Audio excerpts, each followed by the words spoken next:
You handled what happened in your leadership. You kept delivering in your leadership.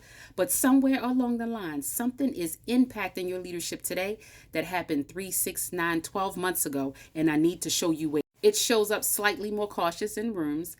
It shows up where you soften your language to make someone else feel comfortable. It shows up where you're seeking permission or validation in that boardroom.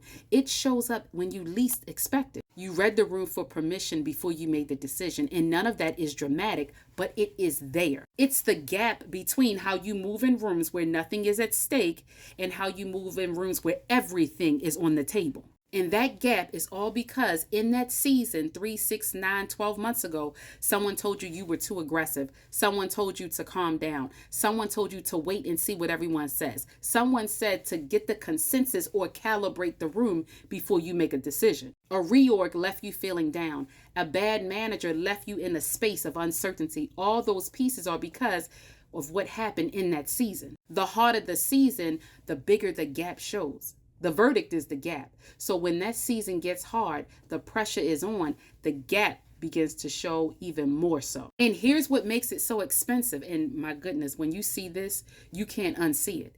What makes it so expensive is that in that boardroom, in that leadership boardroom that you walk into every Tuesday, instead of you speaking up, you disintegrate right into the wall. You begin to blend in instead of being outstanding. So now that you've integrated with the team, because remember now you want to be liked, I digress. But now that you've integrated with the team in that high stakes meeting that you're in, you run in the background because in every high stakes room you enter, you seem to look for validation and or permission. So now the challenge response that used to come easy is filtered.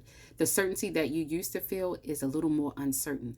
The questions that you used to ask because you thought that they brought value, you're no longer asking. These are not character changes. These are verdicts. The verdict has been handed down based on the season that happened, 9, 12 months ago. And now because of that verdict, because of that feeling, now you've filtered everything within your leadership. So we have to be precise in naming exactly what's happening. Once we're precise, your leadership begins to shift and change. And once that change happens, you no longer feel bogged down by integrating with the room and or simply living by that verdict, something that happened in a different season. You are in a completely different season now. It is time to let that go. In order to let it go, you have to be ready for the discussion and or the diagnosis.